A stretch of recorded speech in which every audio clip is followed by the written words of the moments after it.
Alors possible que vous ayez quelque chose normalement à cocher, mais voilà, vous avez une fenêtre qui apparaît.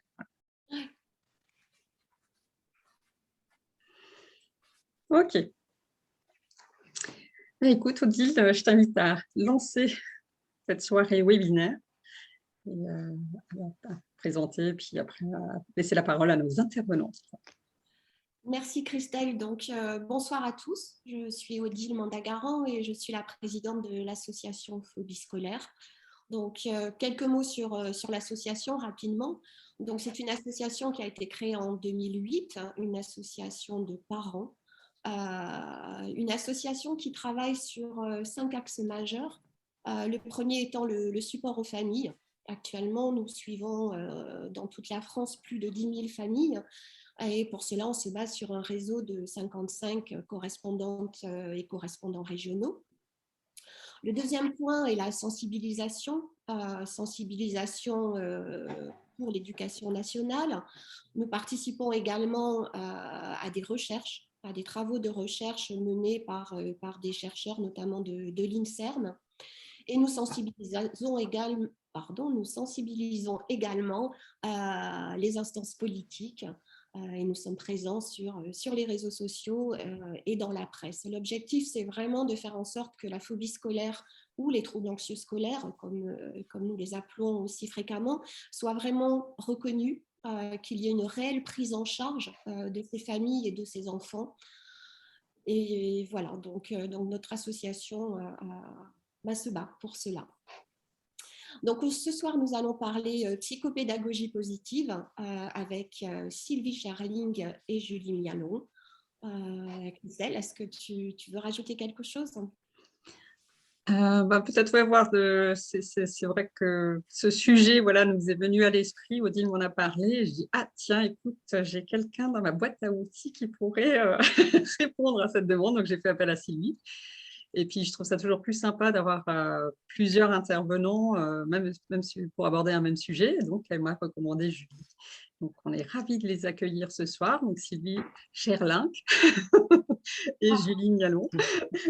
On a l'habitude. Alors, c'est vrai que peut-être pour baser un petit peu, ce serait intéressant de juste qu'on dise où on se trouve géographiquement. Alors, moi-même, je suis en Alsace, hein, donc à 40 km au nord de Strasbourg. Moi, je suis dans les Pyrénées-Atlantiques. Je suis en Lorraine. Et moi, je suis en Seine-et-Marne. Je suis au sud de Disneyland. À la référence. Tout le monde sait où c'est. Voilà. OK. Donc, Julie, je t'invite à partager l'écran et puis en même temps, vous présenter voilà, et lancer votre présentation sur le sujet. Donc, Odile et moi, on reste disponible sur le côté discussion, on récupère vos questions, n'hésitez pas à les poser tout au long de l'intervention. Et puis, à tout de suite. Je lance la parole, donc c'est Sylvie qui démarre, c'est bien ça ? Tout à fait, c'est ce que Julie m'a dit tout à l'heure en tout cas. Alors Christelle, je ne savais pas que j'étais dans ta boîte à outils, mais a priori ce soir j'en suis sortie. Donc pour commencer, bonsoir à tout le monde, merci à Odile et Christelle de nous accueillir pour présenter notre activité en tant que psychopédagogue, parce qu'il est vrai que tout le monde ne sait pas en quoi ça consiste la psychopédagogie. Qui je suis et pourquoi de temps en temps je me retrouve dans la boîte à outils de Christelle. Je suis mariée, maman de 3 enfants qui sont maintenant adultes, mais 2 de mes enfants ont eu quelques passages compliqués à l'école et c'est sans doute la raison pour laquelle, d'une part, je me suis intéressée à l'association Phobie scolaire, j'en ai fait partie quelque temps. Plus maintenant, mais je suis restée en contact avec Christelle et au-delà d'être une maman concernée, et même il me semble que c'est important de le souligner, j'ai été pendant plus de 30 ans enseignante en lycée professionnel. Je vous disais que j'habite en Lorraine, je suis à peu près à mi-chemin entre Nancy et Épinal, et j'enseignais, pour ceux qui connaissent peut-être, à l'école d'horticulture de Roville-aux-Chênes.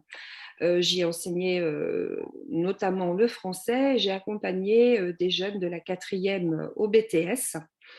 Et j'ai toujours eu l'envie, le besoin de les accompagner plus que dans leur scolarité ou dans leurs apprentissages.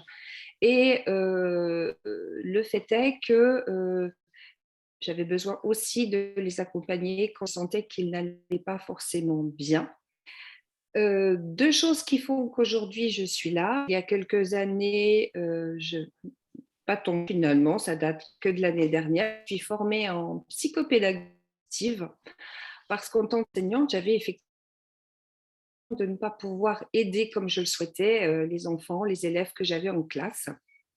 D'où cette formation et l'ouverture plus récemment d'un petit cabinet qui me permet d'accueillir et d'accompagner les élèves qui n'ont pas, les enfants jeunes ou moins jeunes, qui n'ont pas toujours la banane pour aller, ou quand il s'agit d'aller à l'école. Et outre cette activité, je suis aussi, comme il est écrit à l'écran, je suis aussi référente Grand Est pour le centre de formation à Mifort, puisque j'accompagne des enseignants en formation, je leur parle d'innovation pédagogique et d'enseigner autrement et de voir ou revoir leur posture professionnelle. Voilà qui je suis. Julie? Donc, bonsoir à tous. Donc, moi, je suis Julie Mialon, donc praticienne également en psychopédagogie positive de la même session que Sylvie. On a été toutes les deux formées à la Fabrique à Bonheur à Paris. Et moi, je suis également, parallèle de ça, sophrologue et je suis spécialisée dans les accompagnements des enfants. Je suis membre du collectif de la bulle des émotions qui regroupe plusieurs sophrologues qualifiés et spécialisés dans tout ce qui va être intelligence émotionnelle pour permettre de mieux se comprendre, s'écouter et accepter nos émotions, entre autres. Je suis également consultante et j'accompagne en parentalité. Et tout comme Sylvie, je suis formatrice également chez Amifort et je fais aussi des formations à côté dans des établissements scolaires. Moi, je ne suis pas du tout issue du milieu de l'enseignement, même si j'ai enseigné, mais dans une autre discipline, puisqu'en fait, j'étais éducatrice sportive en milieu aquatique. Et suite, en fait, à un changement de vie personnel, à la maternité, tout ça. J'ai pris conscience de beaucoup de choses et je ne me retrouvais plus dans ce domaine-là dans lequel j'étais trop restreint et j'avais envie de plus, d'accompagner différemment et d'aller vers plus de choses.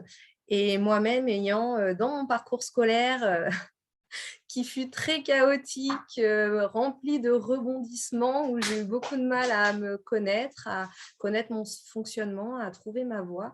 C'est comme ça que je me suis dirigée vers la psychopédagogie. Voilà pour la présentation. Ensuite, donc on va rentrer dans le vif du sujet en commençant par vous parler de la psychopédagogie positive. Donc je vais déjà commencer par vous le présenter. Donc, il faut savoir que c'est une approche donc vraiment globale. On appelle ça l'approche tête, cœur, corps. Pourquoi ?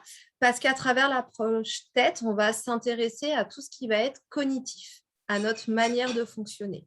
Quel est mon cheminement, quelles sont les choses qui me font vibrer, comment je donne du sens aux choses en fait pour optimiser mes apprentissages.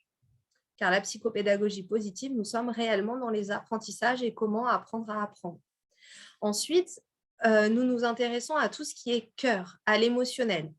Aujourd'hui, à travers les neurosciences affectives et sociales, nous savons que l'émotionnel a une part entière dans notre capacité à intégrer les choses, qui peut nous pousser vers le haut et nous faciliter les apprentissages, mais qui peut aussi faire le contraire en nous bloquant, en nous filtrant. Et donc, en fait, à travers notre approche, on prend vraiment ça en compte. La dernière chose, ça va être en fait le côté corporel. Donc, on va s'intéresser aux somatisations. Qu'est-ce que va nous dire le corps ? Donc, par exemple, ça peut être des maux ou des choses comme ça, des blocages, des contractions musculaires. Mais ça va être aussi, par exemple, le besoin de bouger. Moi, ce soir, pendant la présentation, vous allez peut-être me voir un peu tourner. Je n'ai pas une chaise fixe parce que j'ai besoin de bouger pour m'exprimer, pour apprendre aussi, parce que quand je suis fixe, en fait, ça me monopolise énormément d'attention parce que ce n'est pas naturel pour moi, j'ai besoin d'être en mouvement. Donc, par exemple, avec la psychopédagogie positive, on va avoir des outils pour aménager des espaces de travail pour, par exemple, des adultes, des enfants qui ont besoin de bouger comme moi pour pouvoir être concentrés. Est-ce que Sylvie, tu veux rajouter autre chose? Non, ça te va? Merci. C'est parfait. J'avais coupé mon micro, désolée. Ensuite, pourquoi consulter un ou une psychopédagogue? Donc, la première chose, ça va être la mémorisation. Donc, la première chose que je vous présente ce soir, ce n'est pas dans un ordre exhaustif. La mémorisation, en fait, comment travaille ma mémoire, comment fonctionne ma mémoire, quels sont mes différents types de mémoire. En fait, on va vraiment expliquer à la personne notre fonctionnement, nous, en tant qu'humains, mais également son fonctionnement propre, qui est vraiment propre à elle. Car même si nous avons des cerveaux qui sont plus ou moins ressemblants dans leur connexion. On sait qu'on a des neuroatypiques, entre autres les troubles ou les hauts potentiels, mais on a tous une même base par rapport à la mémorisation, des mêmes schémas de mémorisation. C'est juste que comment les réactiver, comment les intégrer, là par contre, ce n'est pas la même chose pour tout le monde. Ensuite, c'est l'organisation de travail. Ça, elle est encore plus personnelle. Moi, ma manière de m'organiser, ce n'est pas celle de Sylvie et ce n'est sûrement pas la vôtre, mais c'est la mienne et c'est celle qui me correspond. Donc, c'est celle avec laquelle qui va me permettre d'être la plus optimale.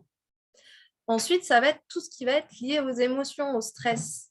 Donc, nous travaillons énormément sur le côté émotionnel, comme je vous l'ai dit tout à l'heure, parce que nous savons aujourd'hui qu'à travers les neurosciences affectives et sociales, tout ce qui va être émotionnel se trouve dans notre même partie cérébrale que tout ce qui va être mémorisation.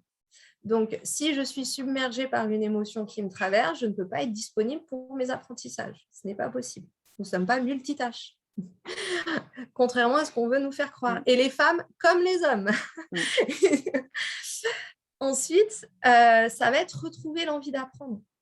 Parce que dans certains schémas, les élèves, ils n'ont plus envie d'apprendre. Vous, adultes, peut-être, vous avez peur de vous relancer dans un processus d'apprentissage parce que nous avons des croyances, parce que nous avons des filtres. Et nous travaillons là-dessus, en fait, pour permettre justement de casser tout ça. Ensuite, ça va être écouter, comprendre et apprivoiser ses émotions. Donc, c'est ce que je vous ai dit tout à l'heure un petit peu autour du stress, mais ça ne va pas être seulement que le stress. Ça peut aussi être une émotion dite agréable, comme par exemple la joie. Si je déborde de joie, je vais avoir du mal à rester sur ma chaise parce que le besoin qui va être derrière cette émotion-là, ça va être le partage, par exemple. Donc, ça va être arriver à écouter les émotions, à les identifier, à développer le vocabulaire qui se trouve autour à travers les sentiments, à travers les besoins, qui va aider l'élève, mais aussi c'est les adultes, parce que c'est nous qui montrons l'exemple de comment arriver à réguler tout ça et à exprimer ce que je ressens. Ensuite, on va travailler sur la motivation. La motivation, c'est ce qui va me permettre de perdurer dans le temps. Donc, ça va être, par exemple, en donnant du sens aux apprentissages. C'est ce que je vous disais tout à l'heure, en donnant un but. Ça va être des choses comme ça. Ensuite, ça va être accompagner les troubles anxieux scolaires, d'où notre intervention ce soir. Donc, on parlait de motivation, on parlait de retrouver l'envie d'apprendre, mais ça peut être beaucoup plus profond que ça. Ça peut être juste le fait d'aller dans mon établissement, me retrouver face à face aux autres, travailler sur le relationnel avec les autres, le regard des autres et aussi sur tout ce que je ressens, tout ce qui se passe en moi. Donc, là-dessus, pour nous, aujourd'hui, dans nos accompagnements, on voit des blocages qui peuvent, à travers juste la verbalisation et être dans le non-jugement et juste dans une véritable écoute, c'est-à-dire une écoute active où juste la personne verbalise ce qu'elle ressent, on peut avoir des résultats assez rapidement.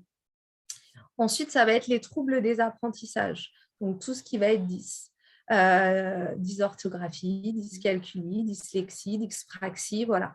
Et nous, on va leur faire comprendre leur fonctionnement de neuroatypique et les stratégies qu'ils peuvent mettre en place pour faciliter leur quotidien et les soulager un maximum. Voilà aujourd'hui pourquoi vous pouvez consulter une praticienne en psychopédagogie positive.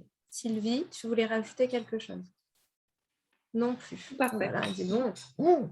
Maintenant, c'est à toi.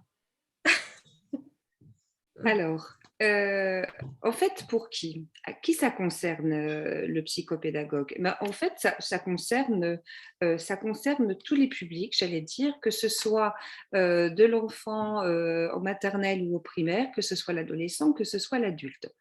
Je m'explique.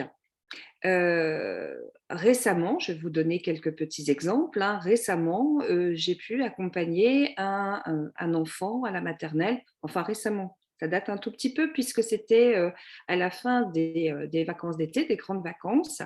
Et j'ai été contactée parce que cet enfant appréhendait énormément le retour à l'école. Il avait vécu quelque chose qu'il avait, lui, traumatisé l'année passée, et donc le fait d'avoir à retourner à l'école, c'était pour lui compliqué. J'ai également, pour vous parler d'une enfant qui était l'année passée au CM2 et qui entrait cette année au collège, et ben pour elle, cette nouvelle organisation, ce nouveau fonctionnement avec non pas sa maîtresse, mais différents professeurs, pour elle, c'était aussi compliqué à apprivoiser. Et donc, on a essayé de réfléchir. Et ben, tout à l'heure, Julie vous parlait des émotions et de voir comment faire avec toutes ces émotions qui la submergeaient pour mieux apprivoiser sa rentrée au collège. Vous parlez aussi de lycéens ou d'étudiants. Et ben, un lycéen qui, lui, ne comprend pas, qui ne met pas de sens derrière les enseignements qui lui sont prodigués au lycée. Donc là aussi, moi, je l'aide à trouver des objectifs et d'arriver à d'atteindre ces objectifs. Et puis ensuite, des adultes, ça peut tout simplement être un adulte qui est en reconversion, qui cherche à reprendre des études. Donc là encore, il peut s'agir de retrouver quels sont mes objectifs, comment je peux les atteindre. Et puis, s'il s'agit pour moi de reprendre des études, ça pourra être aussi l'aider, comme parlait tout à l'heure Julie, de techniques de mémorisation. Voilà, pour ce qui est des publics que nous pouvons accompagner.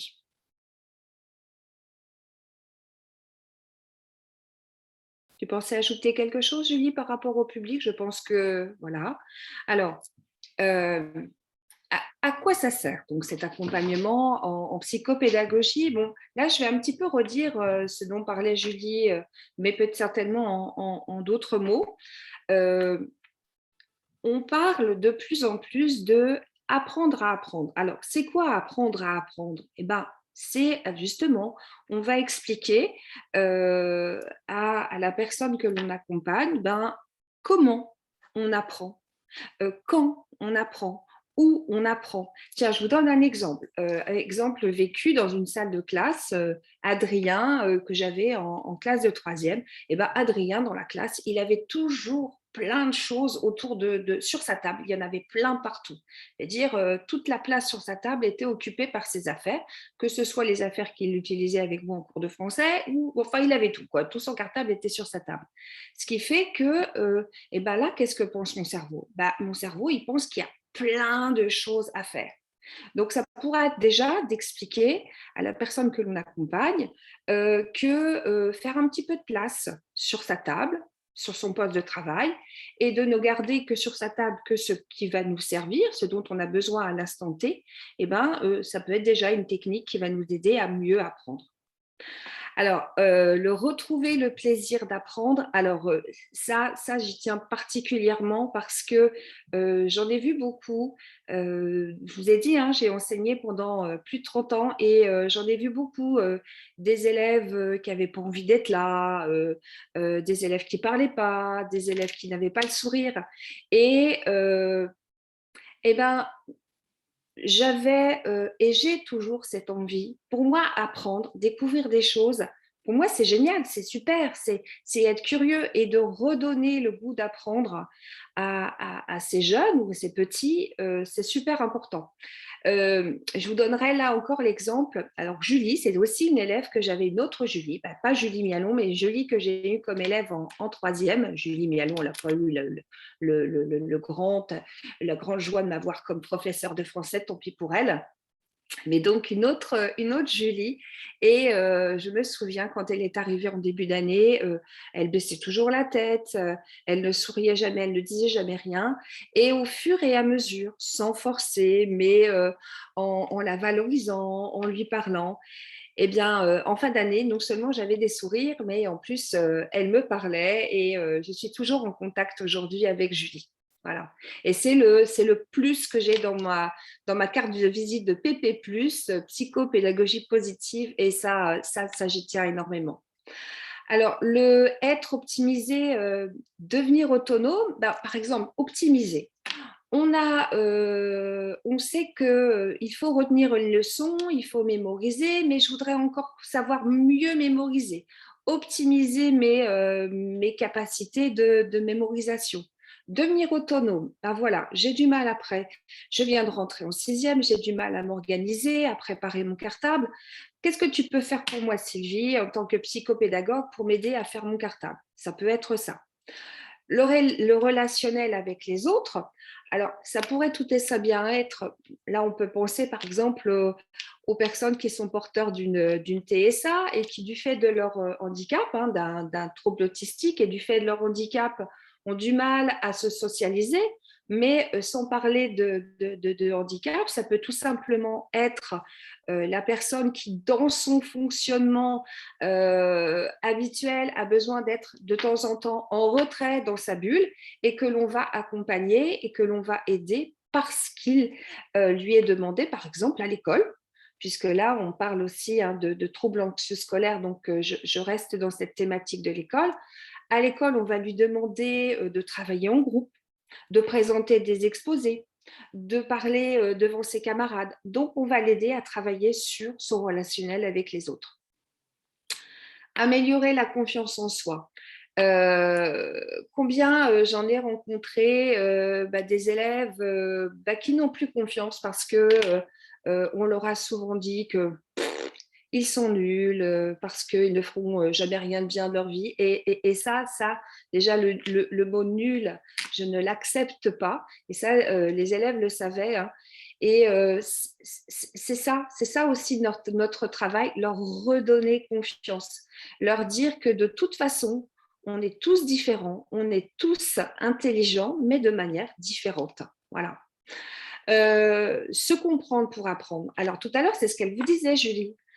Bon, on a tous un cerveau, mais notre cerveau, il peut fonctionner différemment. Et c'est donc d'expliquer à ces enfants, à ces jeunes que l'on accompagne, que finalement, on a beau être dans une même classe, devant un même professeur, on apprend différemment. Et donc de leur expliquer cela et d'aller les aider à trouver la façon d'apprendre qui va leur correspondre.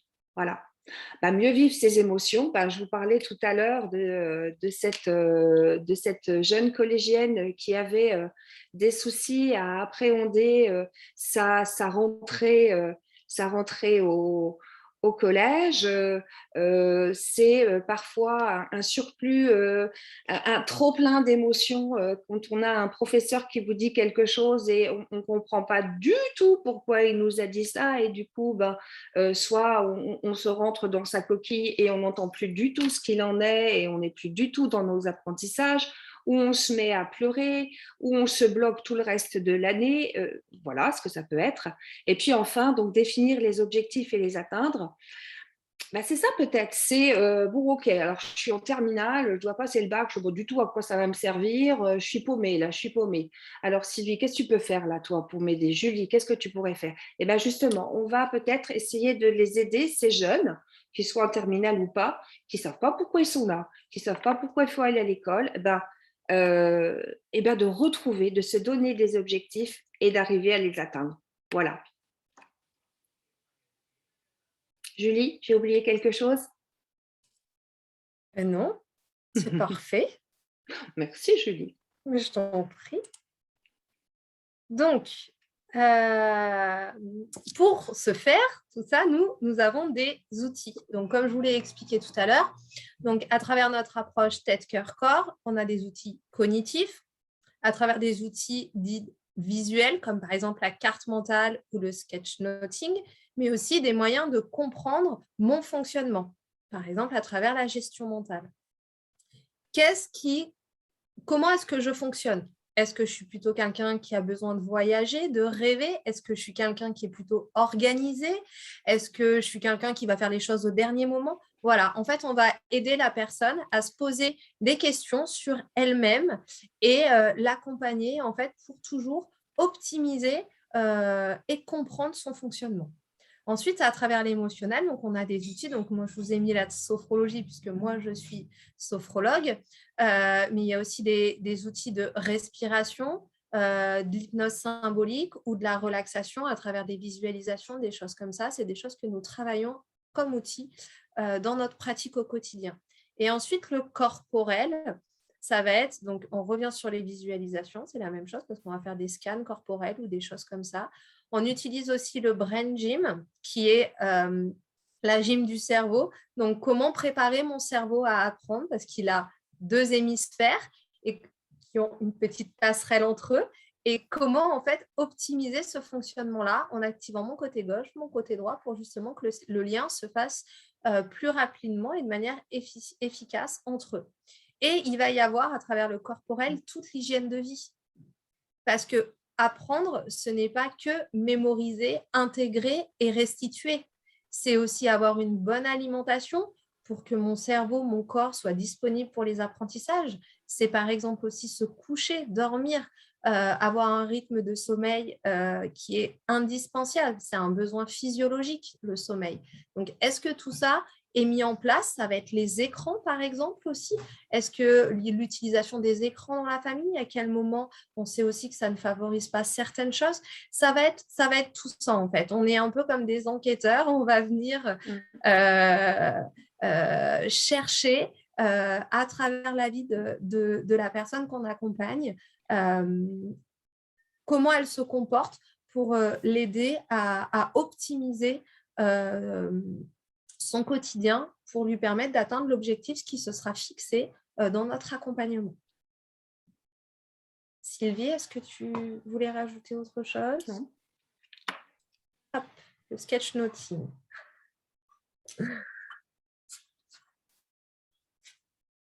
Alors, la suite des outils, donc je vous ai parlé du sketchnoting tout à l'heure. Donc là, ça va être ce qui se trouve à droite, ici. Donc, c'est un outil visuel qui synthétise et en fait, en créant, en le réalisant, donc celui-là, c'est moi qui l'ai réalisé.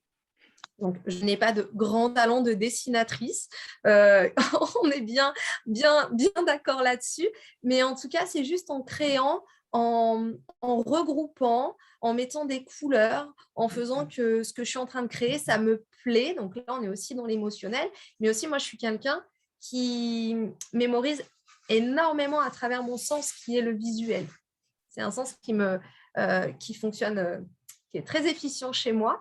Donc, j'ai besoin de passer par ça pour apprendre. Mais je suis aussi également très kinesthésique. Donc, je fonctionne par le toucher.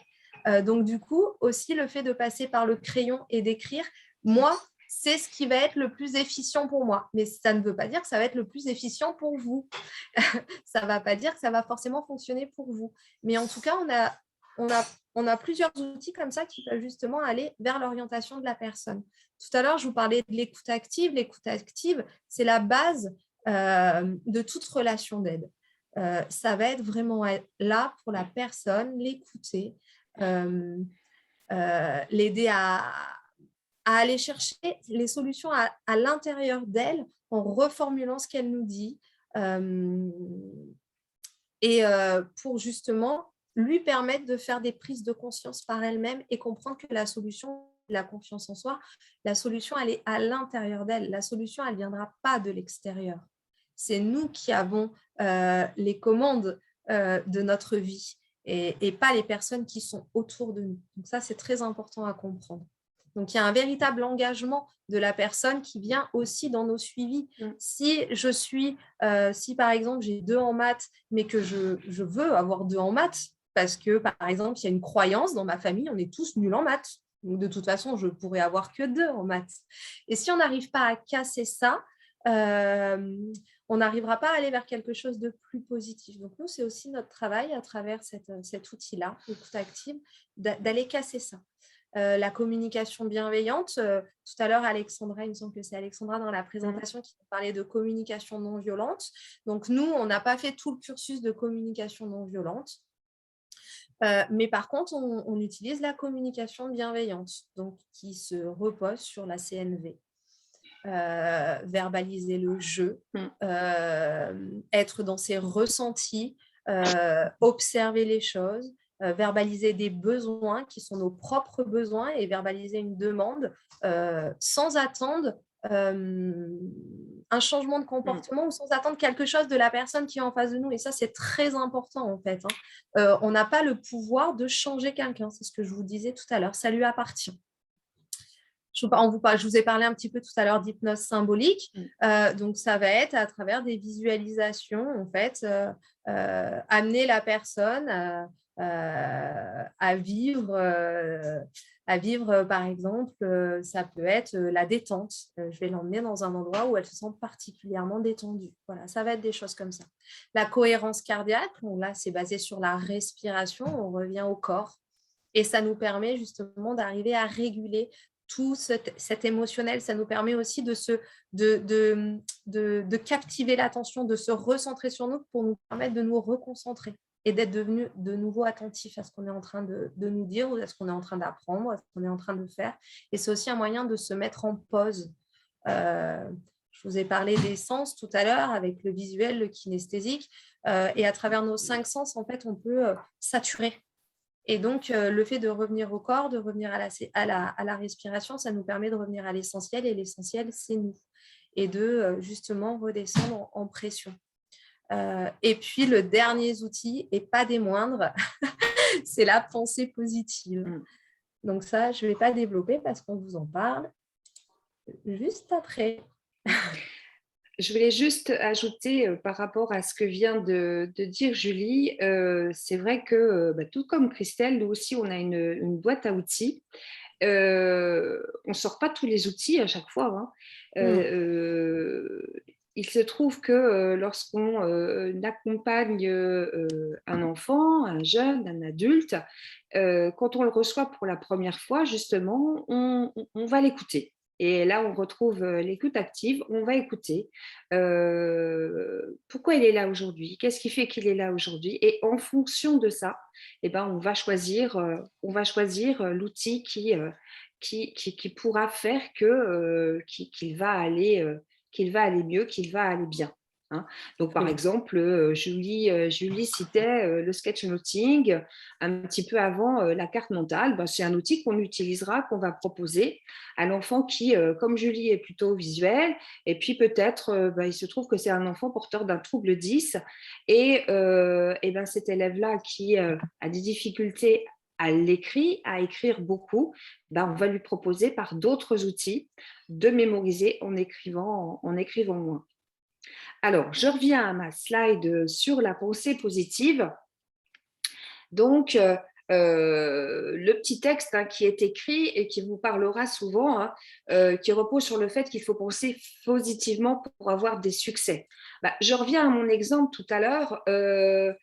Si vous répétez à un élève, et moi je peux vous en donner plein des exemples comme ça, quand j'accueillais à Reville-le-Chêne, puisque donc c'était là où j'intervenais, des élèves le premier jour de la rentrée en français qui me disaient « Oh, de toute façon, moi, madame, je suis nulle en dictée ».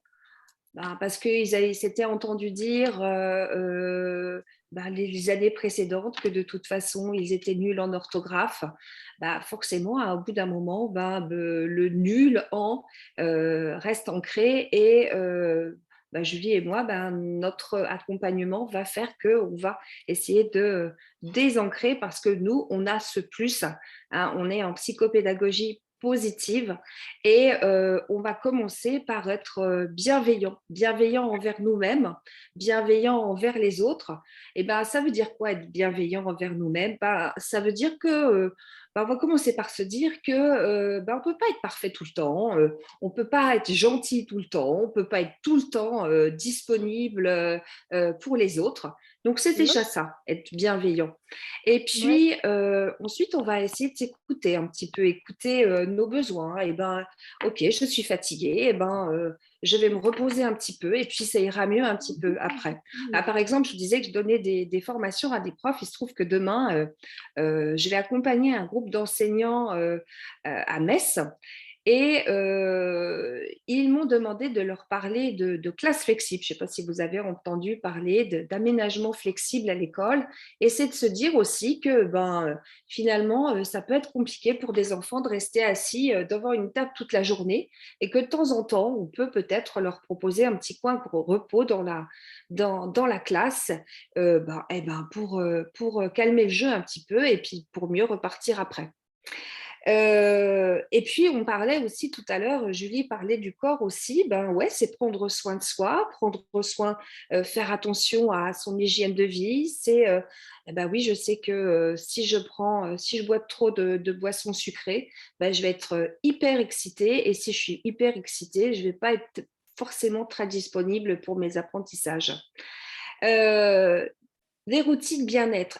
Qu'est-ce que c'est qu'une routine bien-être? C'est peut-être juste un petit exercice de cohérence cardiaque et de respiration. Qu'est-ce que ça me fait du bien? Et je sais que ça me fait du bien et je sais que si je le fais un petit peu tous les jours, ça ira encore mieux. Ça peut être aussi juste ah là là, tous les jours en rentrant de l'école, le petit goûter avec maman, avec papa, ce petit temps avant de repartir dans les devoirs, qu'est-ce que ça fait du bien? Ça aussi, ça peut être une routine bien-être ou ça peut être la petite histoire que je vais lire avant de m'endormir. Penser différemment. Alors, c'est quoi penser différemment? Alors, moi, j'ai toujours, c'est aller chercher le positif du négatif. Allez, admettons. Imaginez que ce soir, zut, on pensait regarder un film sur Netflix, mais manque de peau, il n'y a plus d'Internet. Mince, on ne verra pas notre film, c'est négatif. Ouais, mais pas tant que ça finalement. Le positif du négatif, c'est que peut-être à la place du film, on va pouvoir sortir un jeu de société. Allez, un autre exemple, c'est de se dire, rappelez-vous, quand on a été confiné, plus personne ne pouvait sortir et c'était catastrophique. Oui, mais en même temps, en étant tous ensemble à la maison, on a pu se réinventer d'autres façons de fonctionner. Donc, c'est ça. Penser différemment, c'est ça, c'est aller chercher le positif dans le négatif. Être dans le moment présent, c'est... moi, je suis en train de passer un bon moment avec vous tous parce que je suis en train de vous parler de quelque chose qui me tient à cœur, quelque chose pour lequel je suis passionnée et je suis vraiment dans le moment présent. Je ne suis pas du tout en train de penser à ce que je vais faire après, à ce que je vais manger parce que je n'ai pas encore mangé. Je suis réellement dans le moment présent.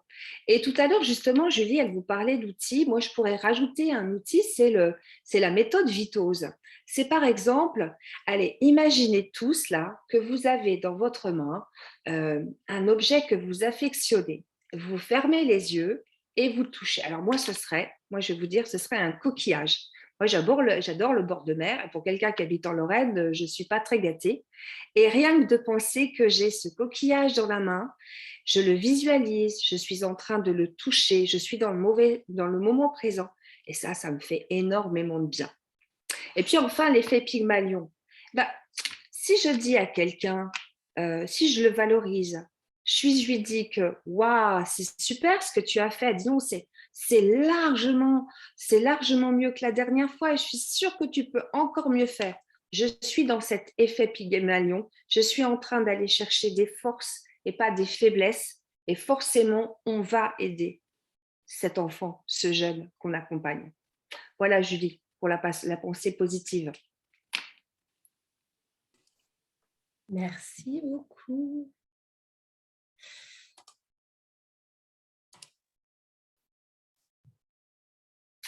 Alors, donc, je vous ai dit donc, qui je suis quand je ne suis pas derrière mon écran ou sortie de la boîte à outils de Christelle.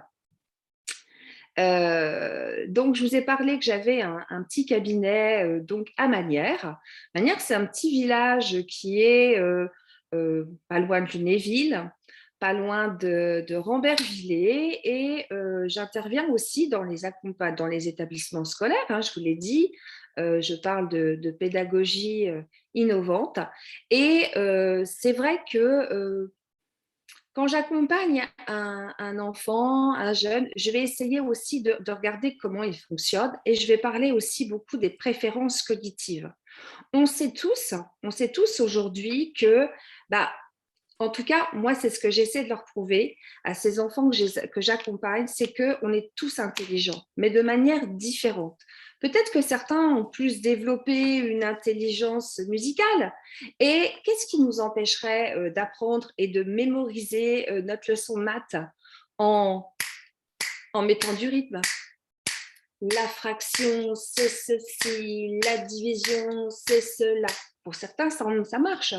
Si je vous disais une anecdote, j'accompagnais des enseignants en formation justement sur les préférences cognitives et il se trouve que parmi les participants, il y avait une enseignante, une prof d'anglais, qui d'ailleurs est ma copine depuis, et elle me dit, mais tu sais Sylvie, moi j'ai des jumeaux, et ils ne fonctionnent pas du tout pareil. Alors, autant il y en a un qui est super à l'aise à l'école, mais alors l'autre, pour lui faire apprendre ses récitations, écoute, je passe des heures assis à côté de lui et ça ne rentre pas.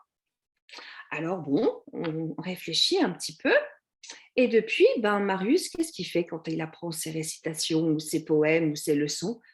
Il bouge, il jongle. Et le fait de bouger, parce qu'il est kinesthésique, ça rentre mieux. Donc, je vais voir un petit peu, hein, on parlait de fonctionnement différent, c'est peut-être aussi, Julie est visuelle spatiale. Bon, elle a besoin de mettre des couleurs, elle a besoin de mettre des dessins. Je vous disais que j'enseignais à Roville-aux-Chênes, c'est un centre horticole. Alors, j'avais des jeunes qui sont très kinesthésiques. Et par exemple, quand il s'agissait de retenir le nom des plantes, je disais, en plus de les avoir sur votre feuille, allez les toucher. Vous êtes bien d'accord que quand vous touchez une feuille de sauge et une feuille de menthe, vous ne sentez pas la même chose. Et puis, à propos de sentir, il y a l'odeur aussi. Utilisons nos sens pour aider à mémoriser. Alors oui, aussi, je suis attentif à aider tous ces enfants qui sont porteurs d'un handicap, qu'il s'agisse de troubles 10, d'un TDA, d'un TDAH ou d'une TSA. J'essaie de trouver le bon outil. Déjà, le bon outil pour le remettre en confiance, de se dire que, oui, il a beau être porteur d'un trouble, c'est un enfant ou un jeune comme les autres. Il suffit juste de trouver le bon outil qui va convenir et qui va le faire progresser. Donc, je vous disais que j'ai mon petit cabinet et je suis très contente d'avoir ce petit cabinet à la maison de santé à Bagnères, mais aussi j'interviens également en visio, comme ce soir avec vous. Voilà.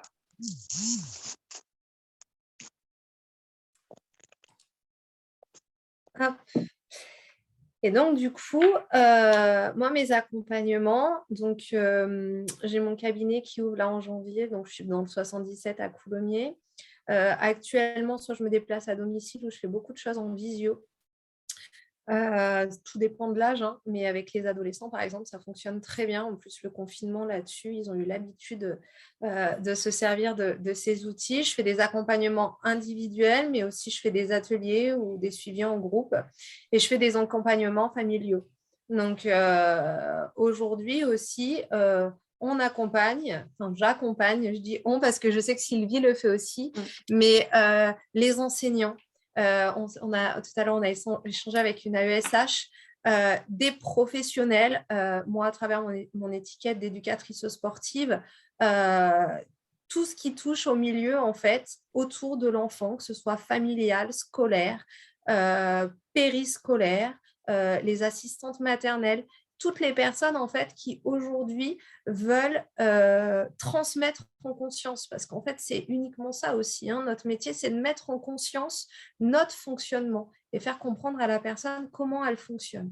Donc aujourd'hui, moi, mes interventions, j'ai fait en milieu scolaire également, à travers soit de la formation, soit aussi des ateliers en sophro-psychopédagogie positive.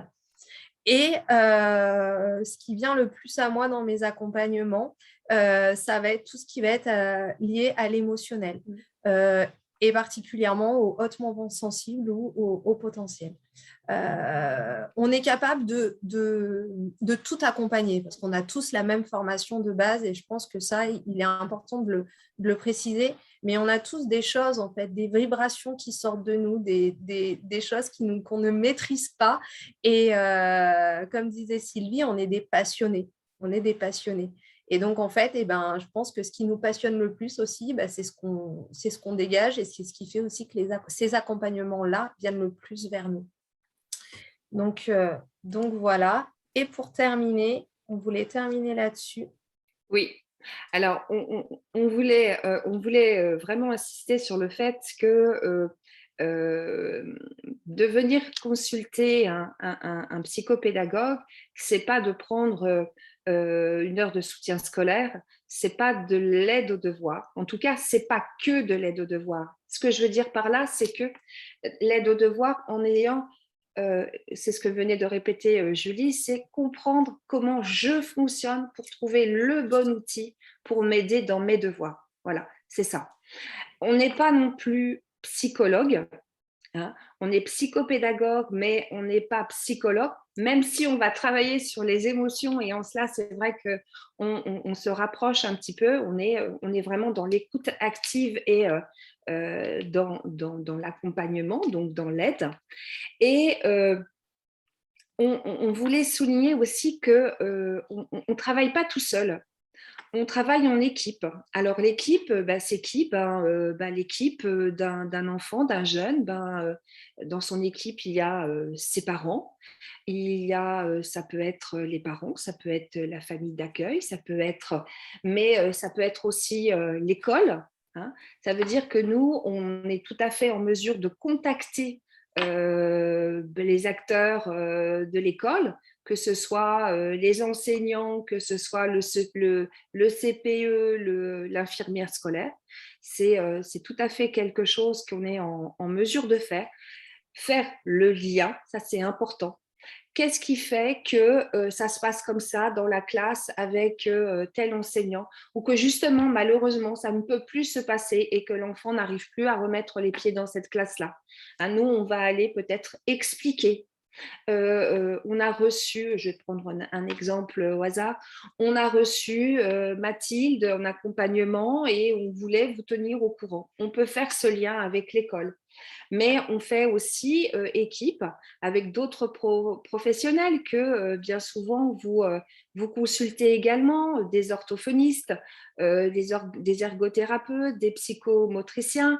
Et tout à l'heure, je parlais de l'école. Bien sûr que l'AESH, c'est important de faire le lien avec l'AESH si l'enfant est suivi à l'école, à une aide humaine telle qu'une AESH. Effectivement, c'est important. C'est aussi peut-être aider les parents qui sont dans l'attente d'un diagnostic par la MDPH, qui sont paumés avec tous ces acronymes tels que le PAI, le PPRE, le PAP. Ça aussi, on est en mesure de vous aider. C'est aussi peut-être faire le lien avec le CNED, parce qu'on a parlé de l'école, mais pour vous, c'est aussi quand l'enfant, je sais pour vous suivre aussi sur la page Facebook, que pour vous, beaucoup d'enfants sont à la maison, essaient ou sont déjà inscrits au CNED, et ça aussi, on peut vous aider. Qu'est-ce que j'ai oublié de dire? Je suis en train de regarder sur ma petite feuille. Non, je crois que j'ai tout dit. Mais en tout cas, ce qui est balayé. Je pense, ouais. En tout cas, ce sur quoi on voulait insister, c'est que quand on vient nous voir, on ne travaille pas tout seul. C'est ça qu'on voulait dire. On travaille en équipe. Et même, par exemple, moi, je vais travailler avec Julie et Julie va travailler avec moi. On se fait des petites visios de temps en temps en disant, tiens, j'ai rencontré tel enfant, tel ado. Est-ce que tu peux m'aider? Est-ce que tu aurais un outil? Tu penses à quelque chose? Enfin, voilà, quoi. Voilà, et c'est pareil avec les autres professionnels. Par exemple, dans le cabinet que j'intègre, je travaille avec une psychomotricienne. Et donc, ça va être, voilà, quand elle a fini et terminé son suivi sur le psychomote et qu'elle, potentiellement, elle pense que l'enfant, il a besoin de quelque chose au niveau émotionnel, d'aller un petit peu plus loin, elle va me l'envoyer. Et puis, comme ça, je vais pouvoir aussi travailler, aligner avec ce qu'elle a amorcé avec cet enfant-là. Donc, voilà. Merci à vous pour votre écoute. Maintenant, Merci Sylvie, merci Julie pour cette présentation. Alors, les questions arrivent déjà. OK. Donc, alors, je vais prendre la première. Là. Donc, alors, c'est une question d'Alexandra qui demande comment savoir que la personne est kinesthésique ou visuelle ou auditive. Alors, ça, on parle donc soit Alexandra, donc je suppose que c'est l'AESH qui nous a parlé au début. Alors, en fait, Alexandra, quand vous observez les enfants, quand vous observez les élèves, vous le voyez, vous allez voir s'il est. Et si effectivement vous n'avez pas la possibilité d'observer l'élève que vous suivez dans la classe, vous pouvez aussi, il existe des tests qui vont permettre de dire, tiens, tel élève, il est plutôt kinesthésique, donc je vais plutôt lui faire apprendre ses leçons justement en touchant, en sentant, en expérimentant, en faisant des expériences plutôt que juste en faisant des exercices linéaires. Voilà.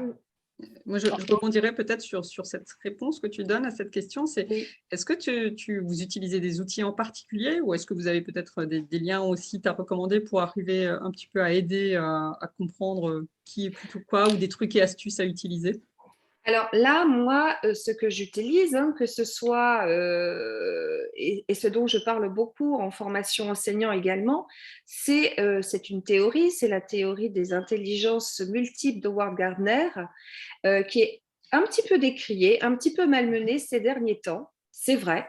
Toutefois, moi, je sais que pour l'avoir expérimenté dans les classes, ça m'aide vraiment. Et puis, c'est se dire, je l'ai beaucoup utilisé, c'est cette théorie des intelligences multiples pour remettre en confiance, en se disant que vraiment, on peut tous réussir, mais différemment. On est tous intelligents, mais différemment. Voilà. C'est également, on peut également, à travers, tout à l'heure, on parlait des visualisations. Ça va être faire fermer les yeux à un enfant, lui faire vivre tout à l'heure, Sylvie vous donnait par exemple l'image d'un objet, ça peut être une pomme, ça peut être du chocolat, voilà, lui faire imaginer ça et lui faire sentir, lui faire imaginer qu'il le mange, lui faire imaginer qu'il le touche et puis derrière, en fait, lui faire dessiner tout ce qui s'est passé pendant qu'il imaginait ça. Et vous allez voir, en fait, il va vous dire, en fait, je l'ai vu. OK, mais tu l'as vu comment? Est-ce qu'il était dessiné? Est-ce que c'était une photo? Est-ce que c'était… Et voilà, ça va être à travers des questionnements comme ça qu'on va se rendre compte de ça. Maintenant, ça, c'est pour les plus grands. Si vous observez le tout petit, vous verrez que naturellement, il passe par le sens qui lui parle le plus. Et qu'en fait, c'est nous, à travers nos filtres d'adultes, qui les orientons et qui les coupons de ça. Donc, c'est important pour moi d'avoir cette conscience-là parce que justement, quand on a ce regard-là, on est plus attentif justement avec les petits avant que leur cerveau arrive vraiment à maturation.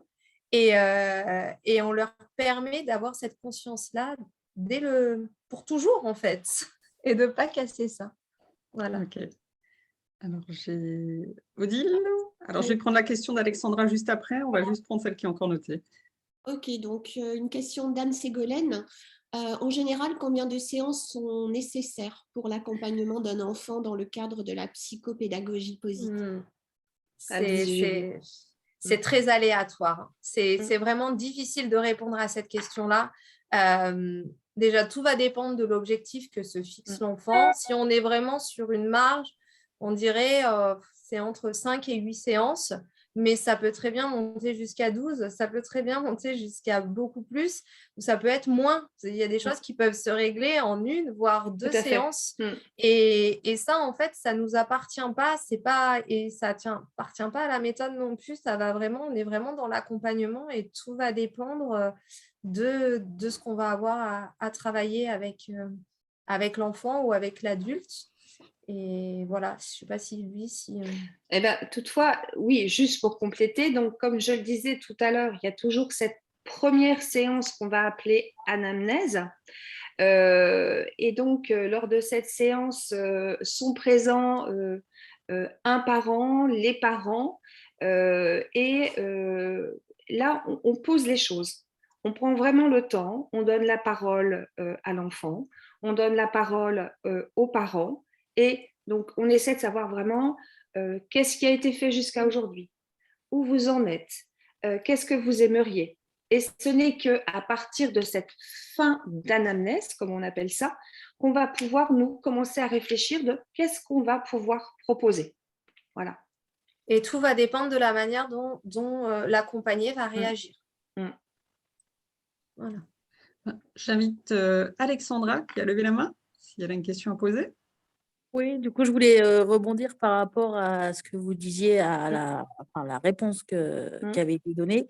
La difficulté que j'ai, moi, du coup, c'est en fait, c'est que c'est un accompagnement mutualisé, 3 élèves en même temps.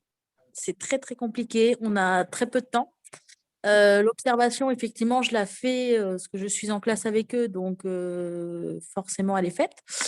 Après, j'ai 3 profils différents. Et voilà. Et il y a un des profils qui demande plus d'attention, donc forcément, on est moins avec les autres. Et sur une semaine de 28 heures. Donc, comment faire pour. Enfin, voilà, c'était moi, ma question, c'est. Bon, il n'y a pas de solution miracle, effectivement, mais de savoir. Effectivement, il y a l'observation, mais c'est vrai que d'une manière assez rapide pour déjà enclencher, on va dire, comprendre qu'ils sont soit kinesthésiques ou visuels. Et ça, j'arrive pas à le percevoir et j'essaye pourtant de faire, comme vous avez dit, différentes méthodes. Enfin, j'ai connaissais déjà un petit peu d'avance, mais c'est en si peu de temps que c'est pas simple. Alors, je me permets de vous couper, Alexandra, j'essaie de répondre à votre question. Ouais. Alors déjà, dites-moi, ces enfants que vous accompagnez, vous les avez à l'école primaire, à la maternelle, au collège? C'est dans un lycée en... Vous êtes au lycée? CAP horticole. D'accord. Ah oui. Décidément. Vous êtes dans quel établissement? Durdal-Arquis, dans l'Allier. Ah bon, bah alors celui-là, je ne le connais pas. C'est chez moi. C'est en Auvergne. Alors, c'est ça. Sinon, ce que je peux proposer, Sylvie, éventuellement, c'est pour qu'on puisse continuer à répondre aux questions. Oui, tout à fait. C'est que peut-être que vous preniez contact directement. Exactement. Et que vous puissiez vous prendre le temps, voilà, justement, comme c'est une thématique assez particulière, très spécifique. Ça peut être intéressant, voilà, de se prendre le temps de répondre. Je vais demander si c'était possible, peut-être, si c'était pas mal de questions, et c'est vrai que... Tout à fait, tout à fait. Bah, de toute façon, alors, tous les emails, on enverra les informations. Ouais. Donc, apparemment, il y a d'autres personnes de lycée pro agricole. Notez juste, Alexandra, le nom d'un auteur, Madame Véronique Garras, qui a travaillé à proposer des séances et des séquences pédagogiques pour aider les enfants. Voilà. Mais n'hésitez pas à me recontacter, effectivement. D'accord. Du coup, je peux garder le lien que vous avez donné tout à l'heure, les mails que vous Sinon, je avez. vous invite, Julie et Sylvie, à mettre vos coordonnées dans la discussion après. Comme ça, les Oui, gens tout peuvent à fait. récupérer vos coordonnées. Tout à fait. Voilà. Ok. Eh ben, merci beaucoup. Merci, Alexandra, pour cette question. Non, je peux. Odile, tu en as une autre? Oui, dans le 67, y a-t-il des psychopédagogues? Peut-être de manière plus globale, existe-t-il un annuaire? Oui. Il y a un annuaire à l'école à laquelle on a été formés. Donc, il suffit d'aller sur le site de la Fabrique à Bonheur. Et donc, il y a l'annuaire des psychopédagogues. Ok.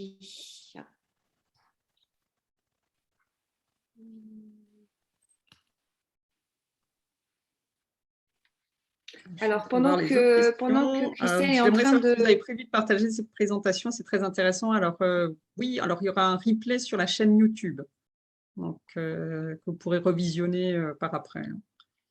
Oui, j'allais te dire, Christelle, pendant que tu cherchais une question, et donc du coup, je t'ai coupé, pardon. Pour des gens comme Alexandra ou d'autres qui souhaiteraient reprendre contact avec nous, sur la slide qui est à l'écran en ce moment, vous avez aussi les références de nos pages Facebook et site Internet. D'accord. J'ai vu une question passer sur la positivité. Alors, moi, j'ai une question d'Ingrid. Donc, bonsoir. Quand un adolescent ne veut plus entendre parler de cette pédagogie, la positivité, quoi faire exactement? Ouais, c'est difficile en fait parce que à un moment, on peut avoir essayé tellement de choses, on peut avoir proposé tellement de choses qu'à un moment, la personne, elle a plus envie, quoi, parce qu'à chaque fois, peut-être que ça s'est pas concrétisé comme lui l'avait espéré, que c'était pas à la hauteur des attentes, ou enfin voilà, il peut y avoir plein de raisons à ça. Et moi, j'ai envie de vous dire qu'en fait, c'est des rencontres. Ce qu'il va faire, c'est comme dans un suivi en psychologie, ou quand vous allez voir un psy, ou quand vous allez voir un ostéopathe, pourquoi vous allez en voir 5 et au final vous terminez chez le 6e, quoi. Il vous correspond plus. Et c'est difficile parce que c'est ce que je vous disais tout à l'heure, c'est que ça appartient à la personne. C'est si à un moment il n'arrive pas à trouver cette envie à l'intérieur de lui, ça va être compliqué. Vous allez l'emmener de force, et soit ça passe parce qu'il crée un lien directement avec la personne et c'est la bonne personne, soit ça passe pas. Et là, c'est compliqué parce que ça lui rajoute quelque chose sur une croyance qu'il avait. De toute façon, ça ne fonctionnera pas. Donc, ça se passe par la discussion, peut-être montrer des vidéos, peut-être montrer des interventions, des choses, lire des livres et essayer d'enclencher quelque chose chez lui pour qu'à un moment, il vous dise oui. Alors moi, si je peux me permettre d'ajouter mon petit grain de sel, une maman me téléphone pour me parler d'un accompagnement de son petit garçon. Elle me dit, mais de toute façon, vous savez, il ne voudra pas vous parler, il ne vous parlera pas. Ben, ok, vous venez, on verra bien. Le fait est que le petit garçon, non seulement il m'a parlé très rapidement, et que j'ai eu un retour après de la maman par mail qui me dit oui, de toute façon, il a encore plein de questions à vous poser. Donc voilà. On ne peut jamais savoir, savoir d'avance. Puis tout va dépendre de l'âge. Aussi. Alors, autre question, tu en as une? Oui, une question de Marie-Pierre. Qu'entendez-vous par motivation? C'est au début de la présentation. Dans le cas d'un ado atypique, TAG, TDAH, en total refus scolaire. Peut-être préciser ce que c'est TAG et TDAH, parce que nous, on sait, mais... Alors, TAG, c'est troubles anxieux généralisés. Et TDAH, c'est des troubles de l'attention avec hyperactivité. Voilà. La motivation, en fait, elle va être dans l'envie de passer à l'action. Qu'est-ce qui fait qu'aujourd'hui, en fait, mon trouble anxieux me paralyse parce qu'en fait, c'est ça, en fait, on est dans la survie. Hein. C'est pas je veux pas aller à l'école parce que je fais mon petit caprice de j'ai pas envie. Non, il n'y a pas de caprice. En psychopédagogie positive, dans l'émotionnel, il n'y a pas de caprice. On est vraiment dans des systèmes de survie. Et ça, je pense que c'est essentiel de le comprendre. Et c'est comme ça qu'on est vraiment dans l'écoute active et qu'on est vraiment dans l'empathie et dans la bienveillance. Il n'y a pas de jugement sur ce qu'arrive ou n'arrive pas à faire la personne qui est en face de vous ou en face de nous. Et la motivation, en fait, c'est vous. Qu'est-ce qui vous motive le matin en vous levant? Pourquoi est-ce que vous vous levez? Et ça va être arriver à fixer des petits objectifs. C'est la méthode des petits pas que nous utilisons. Vas-y, Sylvie, vas-y, je te laisse répondre. Non, mais je m'en doute, mais voilà, je n'ai pas pu m'empêcher. La méthode des petits pas, c'est aujourd'hui, j'ai un refus scolaire, l'objectif, je ne vais pas lui demander directement d'aller à l'école, quoi. Non, ça ne va pas être ça. Ça va peut-être être sortir de l'appartement et commencer à faire le chemin. Et s'arrêter à tant de distance de la maison. Et le lendemain, ok, aujourd'hui, tu as fait ça, et demain, on va faire mieux. Tu veux aller plus loin? Est-ce que tu as envie? Et c'est travailler sur ce qui le bloque et l'accompagner là-dessus pour justement lui redonner l'envie et lui redonner la motivation d'apprendre, parce que on est en souffrance quand on se sent marginal. Sylvie, veux-tu rajouter je pense que tu as... Je pense que oui. Alors, j'ai une question. Alors, j'ai perdu le fil. Alors, une question d'Abdessaman. Alors, il dit, moi, j'ai un problème quant aux pulsions des ados envers les filles. Peut-on, alors je pense que dans l'idée, c'est peut-on conseiller une séance sur l'éducation sexuelle? Oui, totalement. Après, je ne sais pas ce qu'il veut dire par un problème, les pulsions des ados. Je pense que ça, c'est un sujet très vaste et ça mériterait une conférence à part entière. Mais déjà, ce qui me pose problème, ce qui lui pose problème à lui ne me pose sûrement pas problème à moi, ou en tout cas pas de la même manière. Donc déjà, c'est mes propres croyances, ce que ça vient réveiller chez moi, le comportement des autres. Donc ça, c'est déjà une première chose. Et après, je pense qu'aujourd'hui, il y a aussi un vrai problème sociétal sur le positionnement de la femme, sur le fait qu'on dit non, mais en même temps, on peut avoir un comportement équivoque. Et en même temps aussi, la limite, le fait d'écouter. Quand je dis non, c'est non. Enfin, il y a plein de sujets là qui rentrent, à mon sens, dans cette question-là. Mais oui, totalement, on pourrait totalement travailler là-dessus. Oui. C'est quelque chose d'ailleurs que je faisais déjà en classe.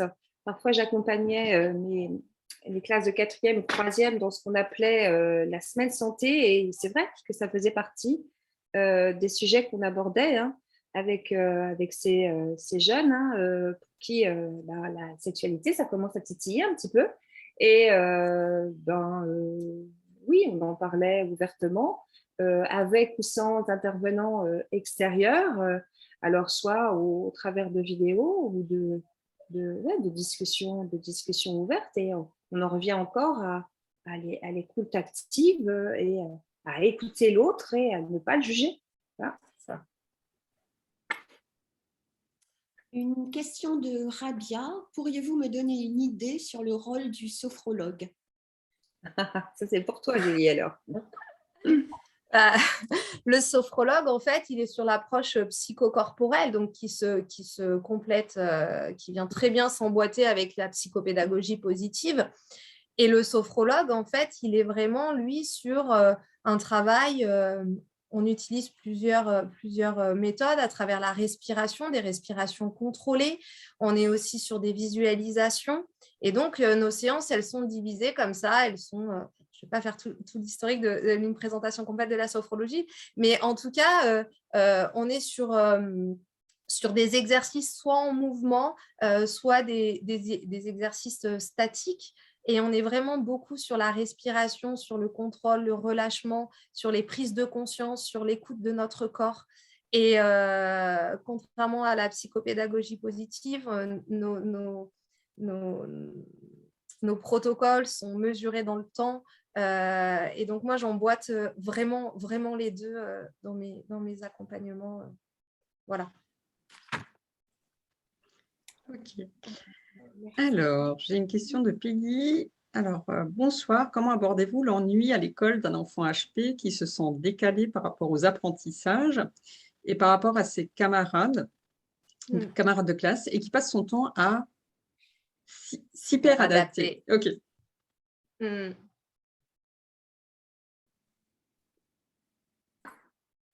J'essaie de réfléchir à comment je vais répondre à la question.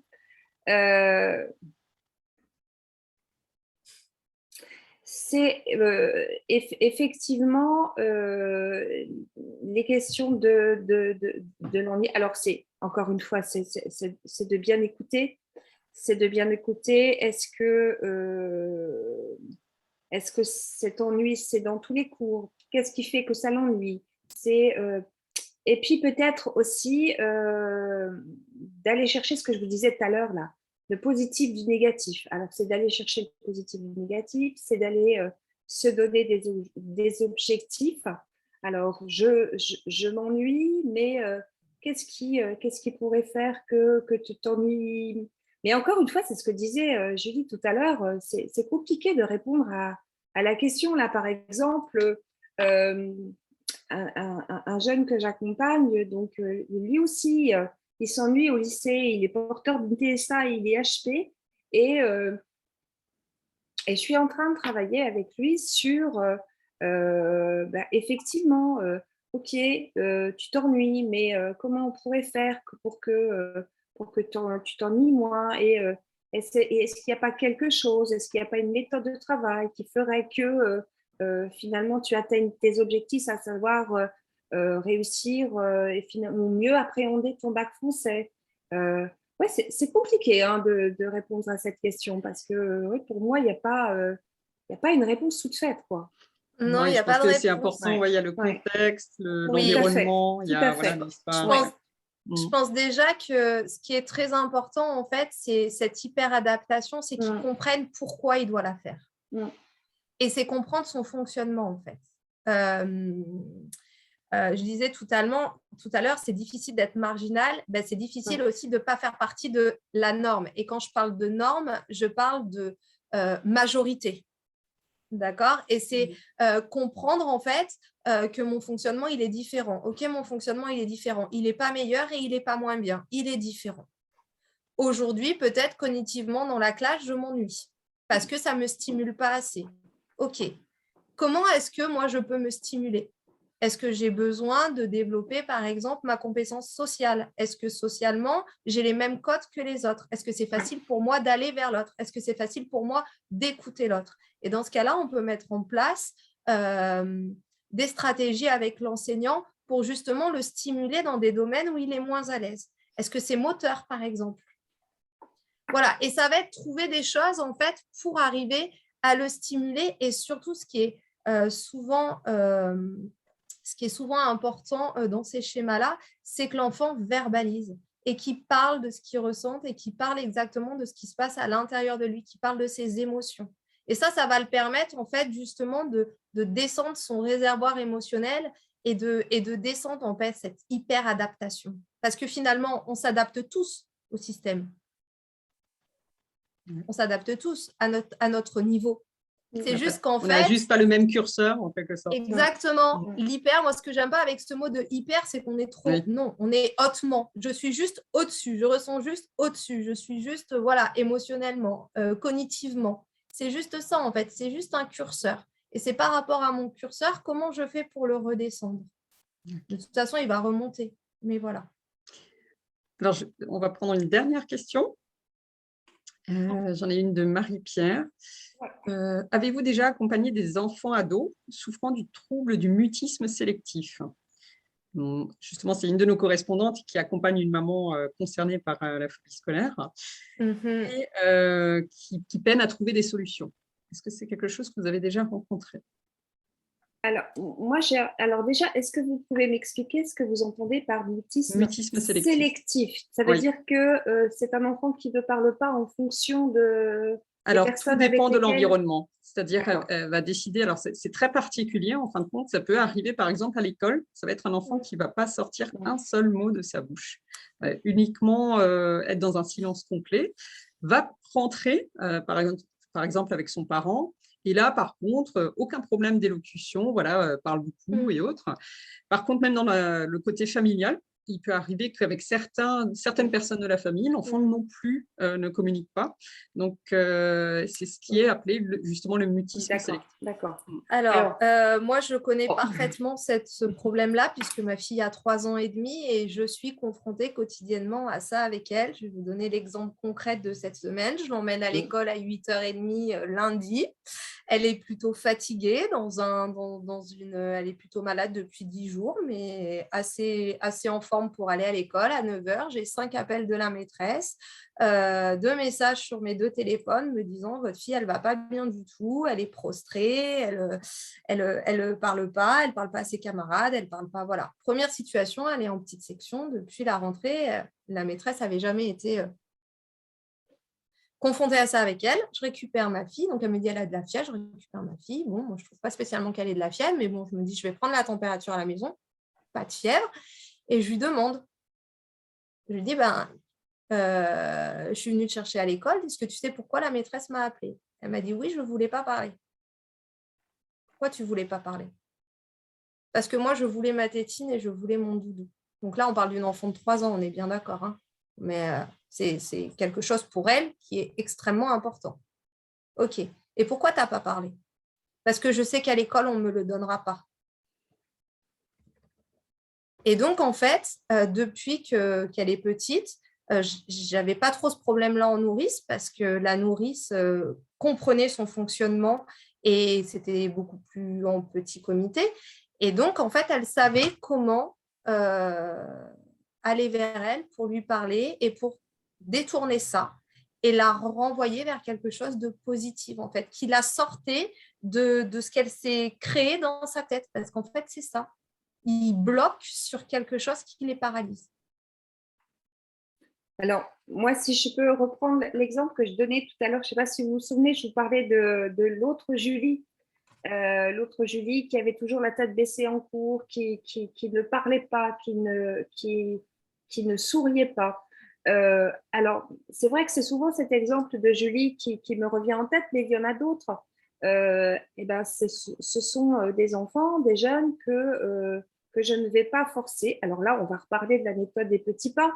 Et puis, avec de la valorisation, à travailler sur les forces et non pas sur les faiblesses, à remettre en confiance, à chercher à lui redonner l'estime de lui-même, je pense que petit à petit, alors peut-être qu'il va commencer à vous parler à vous, et puis vous vous rappelez, on s'est dit que quand on vient nous consulter, on ne vient pas nous consulter que nous, on travaille ensemble. Donc, c'est-à-dire que, par exemple, si on a trouvé un petit truc qui va faire que l'enfant, ça y est, il se met à parler, il se met à sourire, et peut-être qu'on va en faire part à l'équipe éducative en disant essayez ça, peut-être ça peut marcher. Voilà ce que je voulais rajouter. Okay.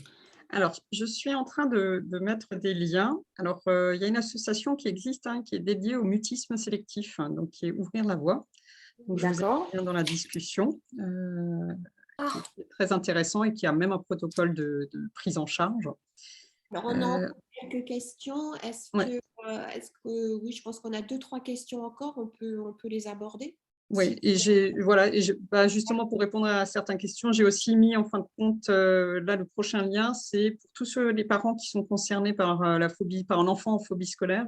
Je vous ai mis le lien pour trouver votre correspondant régional. Donc, on peut aussi se prendre le temps après de prendre un rendez-vous téléphonique. Le premier contact se fait par email.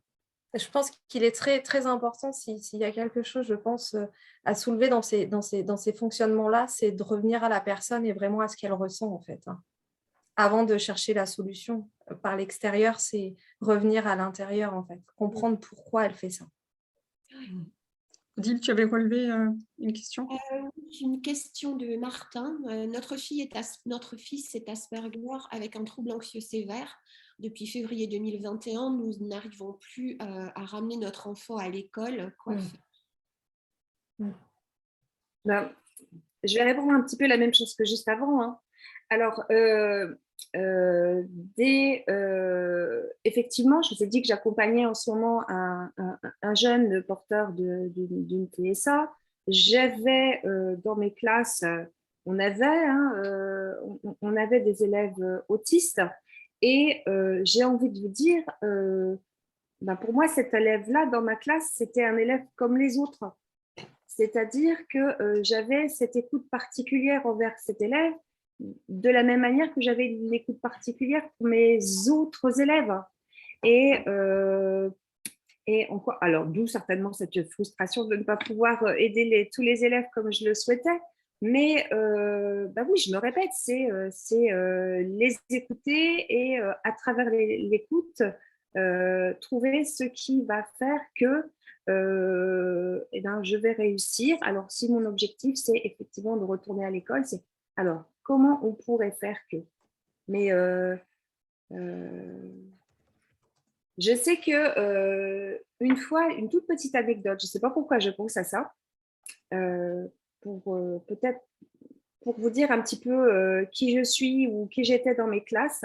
Un jour, j'entre dans une de mes classes, je crois que c'était une classe de première, et les élèves me disent « Oh, madame, c'est super avec vous, quand vous arrivez, vous souriez tout le temps. » Je dis « C'est normal. » Ils me disent « Non, les autres profs, des fois, ils ne sourient pas. » Mais c'est ça aussi, c'est ne serait-ce qu'un sourire.